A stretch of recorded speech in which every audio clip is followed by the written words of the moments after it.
conversation? That was regarding how he's in India and he's on tour. He's on tour. Just wanted to check how the service of the guide vehicle. So you called. Yeah. Okay. And what did they say? Yeah, they were happy. So they just answered my questions. Good. What I wanted to know. Good. And then that's it. Okay. It was a Good. short conversation. So it was just short, but the conversation, the communication was good. Yeah. Good. Good. Who else?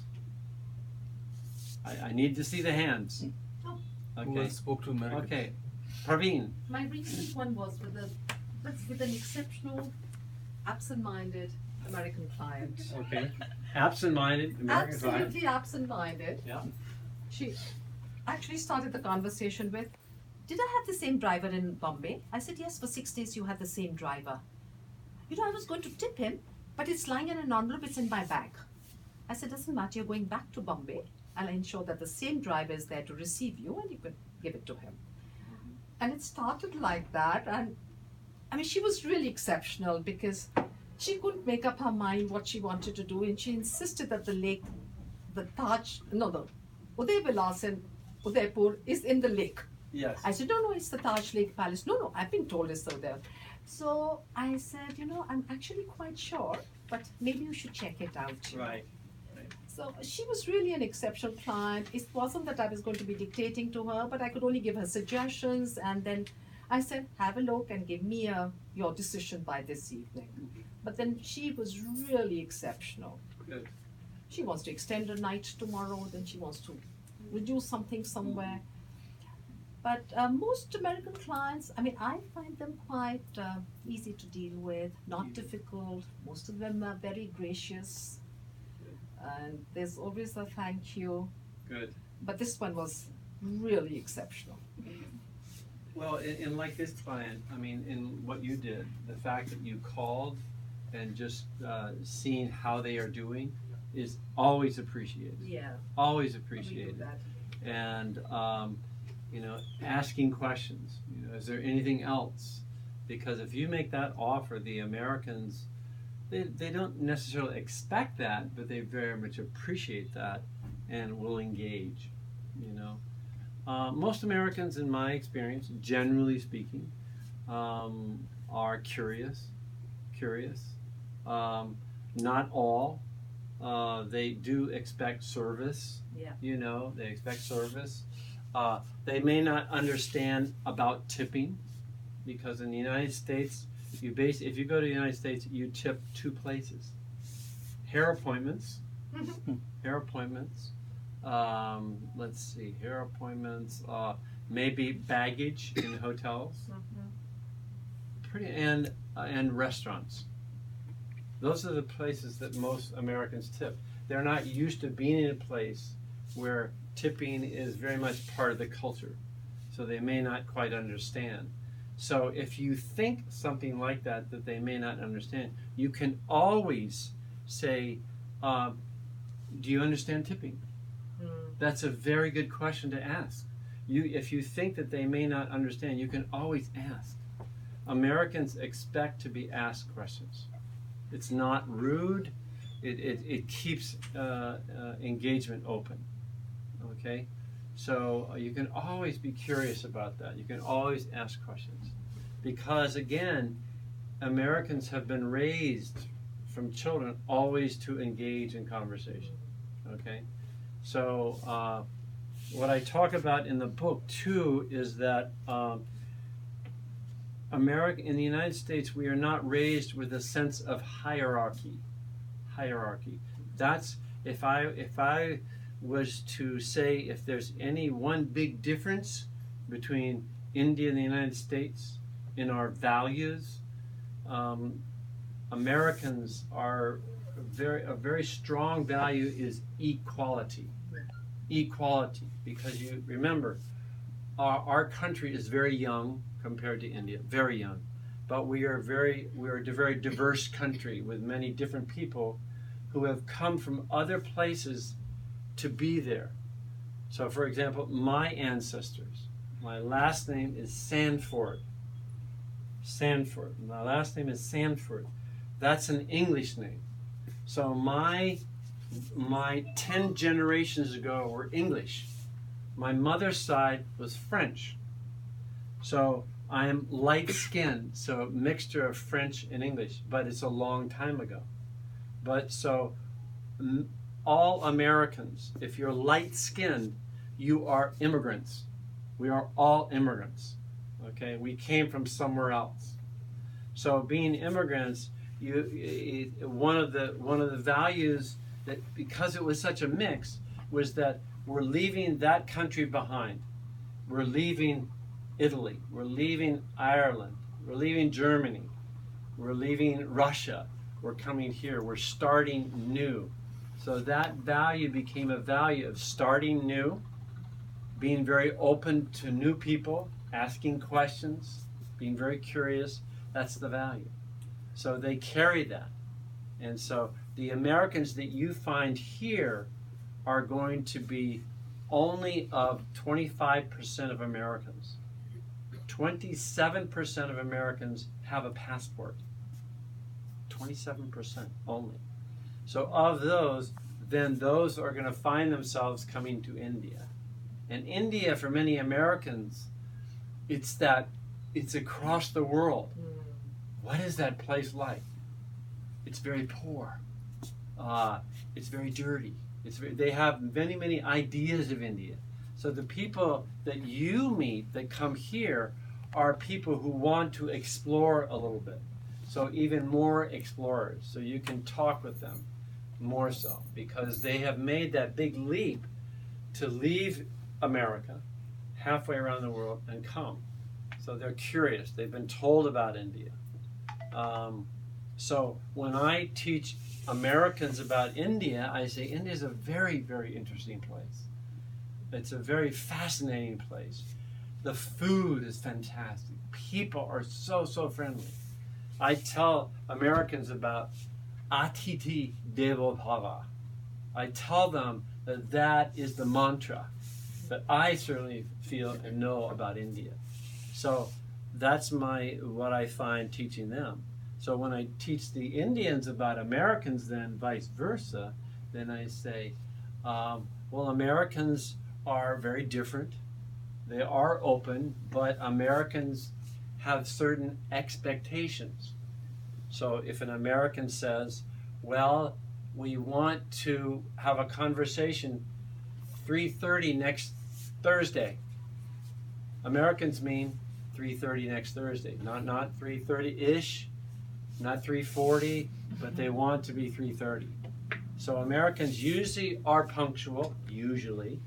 So if you have agreed to meet the Americans, for a pickup, or someone be there, they will expect that's what it will be. They also expect that when you have a conversation and you have an agreement, and the agreement is, yes. In the United States, yes, there's only 3 answers to questions in U.S. Yes, no, or maybe. Maybe is I don't know. No is no. Yes is definite. So if you say yes, yes means yes, opposite of no. So that is one area that I always encourage my Indian friends, that if you are in conversation and you're asked a question, please say what you feel. Say what's on your mind. If you don't know, it's okay. It's okay. I'm not sure. I'll look in, I'll find out, but I'm not sure. That's extremely important than saying yes if you're not sure. It's really, really important. That's my mantra with many Indians when I speak to Indians. I speak to Indians in the U.S., IT software engineers. I speak to call center Indians. I've spoken to Indian students, and I keep saying, it's okay. You can be yourself, and you can speak. So always be transparent. That's extremely important. because Americans expect that. Now, Americans most times are that way, but not all the time. But they expect the conversation to be open and equal, that you can always ask questions. I think most Americans appreciate that. So, who else works with Americans? Raise your hands again. You know, another one. Okay, Anup G. When was the last time you spoke to an American? Yesterday. Yesterday. Yeah. Okay. Tell us, what was the conversation? What? It was regarding the feedback of the tour that the lady was doing Okay. about her stay in Jaipur and Agra, Okay. her guides and Did hotels. you call? I do call either me or either Praveen call. In this case, did you call? He's asking Yeah. you No, to call I this met her client. Did you personally. call? No, I you met met her her at the personally airport. yesterday. Oh, okay. Not you at the met- airport, but at the hotel. Okay. Yeah. So then you had a conversation. How was everything? Yes, was good. And what what did they say? She was very happy with the tour, and she definitely I gave her appointment for next day's program. Good. Regarding the tour, at what time she'll be picked up and what time the guide and I will be meeting her about that. Good. You know, something you can always ask the Americans too is, please let us know if there's anything else we can do for you that could be better. Is there anything else? Because most Americans will tell you, you know, oh, that's good. Or, you know, you might even engage in some kind of written feedback. You know, I'm not sure. You would have to determine how they do that. But Americans like to give feedback. Yes. You know, it's part of, we're always at, every time I train all the time. I'm always given feedback about how I did as a trainer, what I did well, what I could do better. Okay, so they usually take those very seriously. So when you have the feedback, you can always say thank you, of course, and is there anything else you feel we could do to make your experience more Better. yeah, better, yeah. So anyone else conversation with Americans? Anything else? Mr. Wanji. Yeah, all the time. Any or do you have any if you can think of any times where it was difficult? If you had a difficult situation. I go through that probably. Everybody goes through Yeah. difficult situations, Yeah. no doubt about it. But in my case, I would say yes, it's difficult, particularly when I am talking to a client. Mm-hmm. I mean, he's a prospect. He's not even a client yet. He's planning a trip to India, Yeah. and so they want a lot of information. They have a lot of doubts in their minds. And like you said, that you got to be very, very clear in the way you give your answers. Mm-hmm. You cannot be, how do you say, doubtful about things. Right. You cannot give answers which would not convince them. I mean, if you lost the battle if you actually give an unconvincing answer. It takes a lot to actually get their confidence back. Yeah. So yes, I think my last conversation, of course, was an American who got lost today, and I had to find him. And how was he? I think he was chilling. He was having a good time. Your American client was very appreciative. Your American client, that was me, lost. But what I was also very impressed with was that I'm there, I'm lost. Okay, I look at my phone. Okay, I don't have the SIM chip. Did not work. Okay, my phone is locked. iPhone SIM, so I'm lost.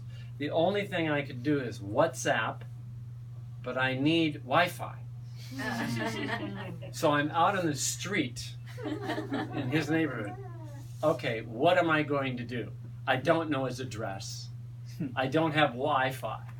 So I stop this gentleman and I say, "Excuse me." And he's very right there. So in my broken Hindi and his broken English, he's an Uber driver. Okay, but he's complaining because Uber is not good here. He doesn't make any money, so I say sorry. So I find Mohanji's telephone number in here. I said, here's the number. So he calls Mohan.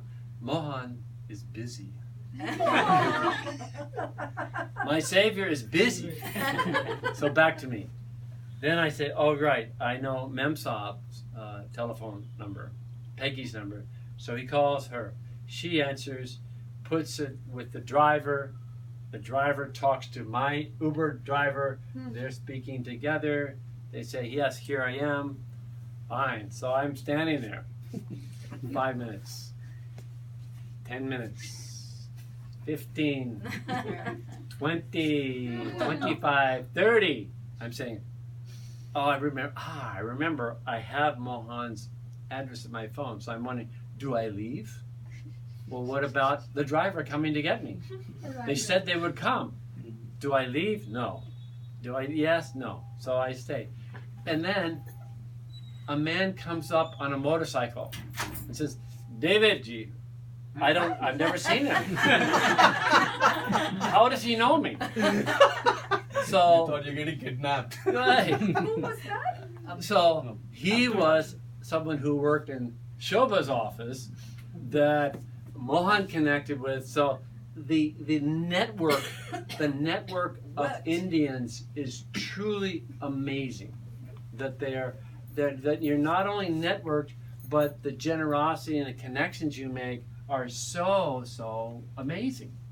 And that is wonderful for Americans to know that Indians, your networks are so connected and you can connect. And I was saved.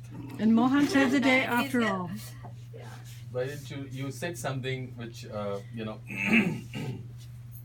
about the Uber driver. Yes. Being an American, Yes. always so used to appreciating service with a tip. Yeah. So he said he wanted to offer something to the Uber driver. I insisted Say on that. offering him anything. I had 100 rupees. Something. I said, please. He refused. He refused to accept it. And I went, wow. It was so good. Yeah, in all this, so then Peggy messaged me, and I said, all right, don't worry, we'll take care of it. So I called that number because I was on the phone when that guy was calling me. Actually, I was on the phone and I could see some, and I don't usually pick up random numbers. Yeah. I mean that was right. one of the reasons. But in that case, and after Peggy had told me that, then I put two and two together. She told me that the guy is trying to call you. So I said, okay, this guy must be it. Yeah. So I called him and he said, listen, I have left that place because I had a ride. Right. But he is standing on the Mulsari Avenue close to V6. So that's when I called Abdul. I said, go to V6. You'll find a tall, lanky American with specs standing there. Looking lost. Looking Like lost. this. Please put him onto your bike and get Yeah. him to my place. So that's how Abdul showed up. Abdul showed up. Yeah. So I got a ride on a scooter. Yeah. So it was very good. Yeah.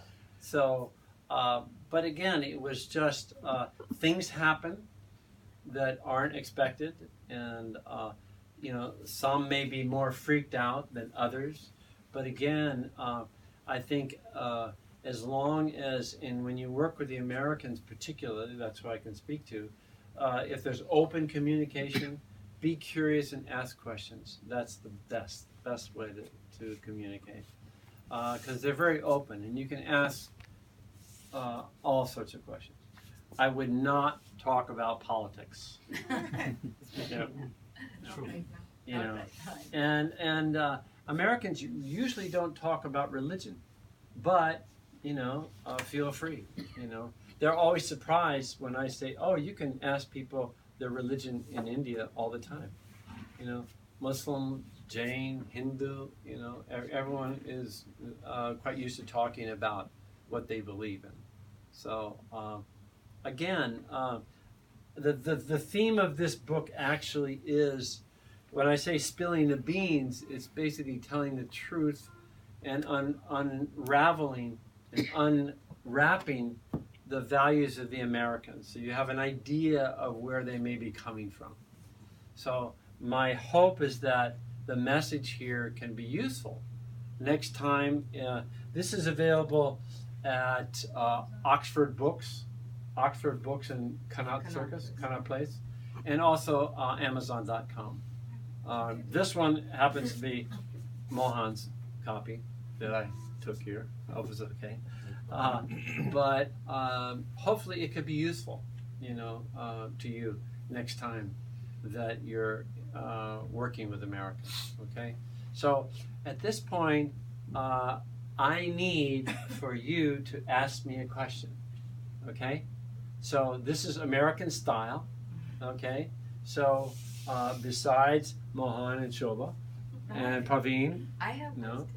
Do you have a question? Yeah, big question. She has a question. So, Many questions. okay, open question. So, think of a question and please ask a question.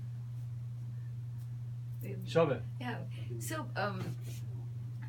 Indians were very, we're not very forthcoming with, what? It's recording, okay. Okay.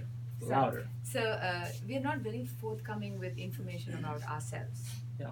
Not so much about personal information, but if somebody were to ask me, tell me what are the great qualities about you, for instance, Mhm. I wouldn't be very forthcoming. I mean, I would be, I wouldn't say I'd be shy. I Yeah. would probably think it is immodest to be, talking high. So this is something that I think Mohan will also confirm this. And when we go and meet Americans, especially Americans, and when we're marketing or we're doing sales, I don't know if any one of you get it when you're calling people. One of the things they ask you is, how are you different from X, Y, Z?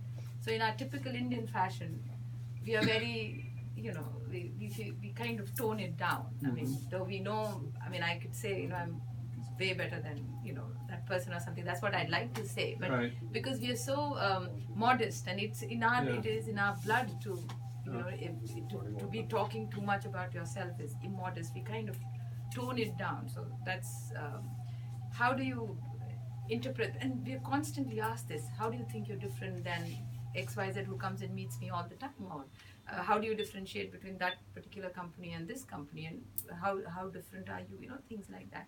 So how do you answer a question like this? Is it okay to say, listen, I'm the dude here. I'm the best person. I'm the best. I'm the best. I Yeah. don't know. I'm just. Well, I think it's always a good default to basically say what you feel. Okay. So I know modesty is a value that's Indian. I know that. Okay. And that being said, you can always begin with something that's not too difficult. Like how are we good? Well, we have good customer service.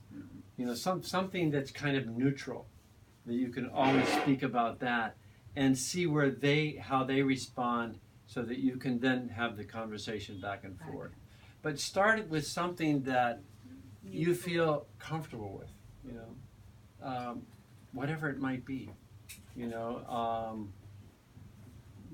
Just start slowly. Start slowly. You can always do that.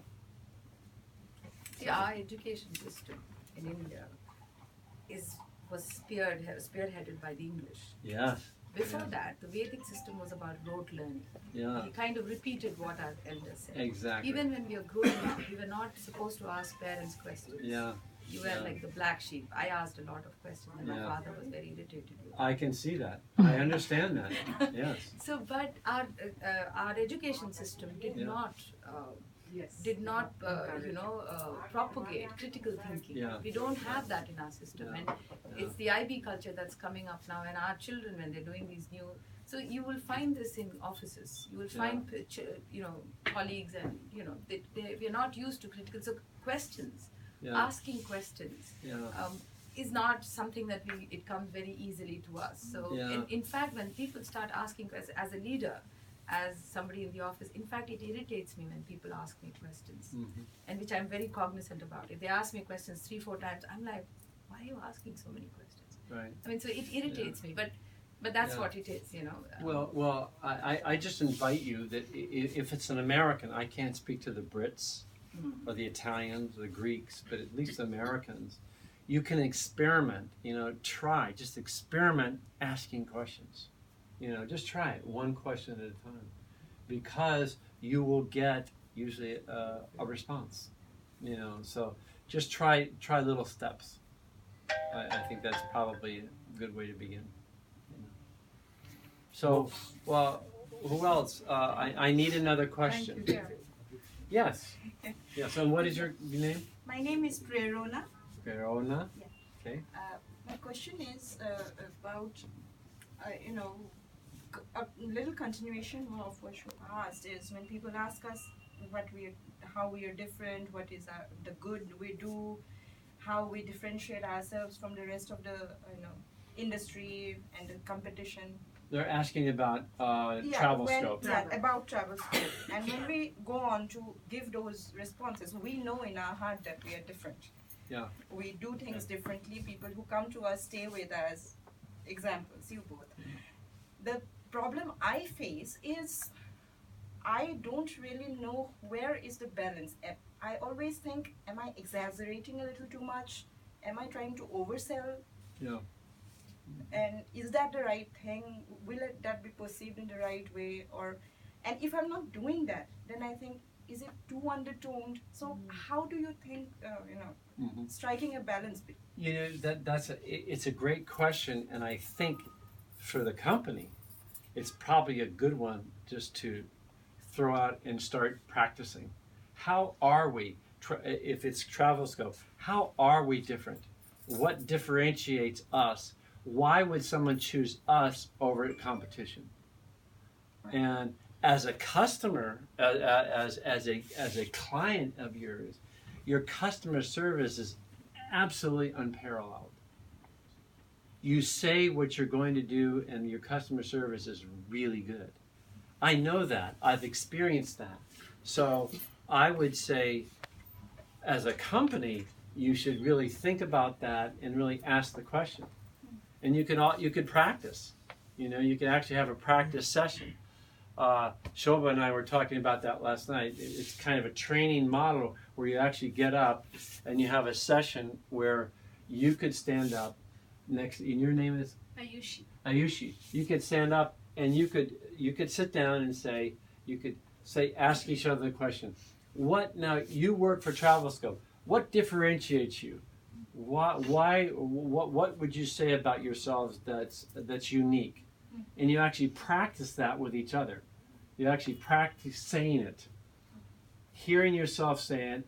You're embarrassed. You go through all that, but that's okay, because the Americans, you can guess the American will ask you the question. They'll ask you the question. Why is TravelScope, or why should I choose TravelScope? They'll ask you. And you should be prepared to answer that. But, go through your modesty, and I don't want to, but practice it when you're not with a client, so that you can actually, when they ask, you can actually say, well, I feel the feedback that we have received is that our customer service is very good. An example is, and you could give an example, this American was lost, this silly American didn't remember his mind and got lost, right? And you just give an example. Examples are always a good way to reinforce a statement, okay, in my experience. So, you practice it, because it's almost like you have values.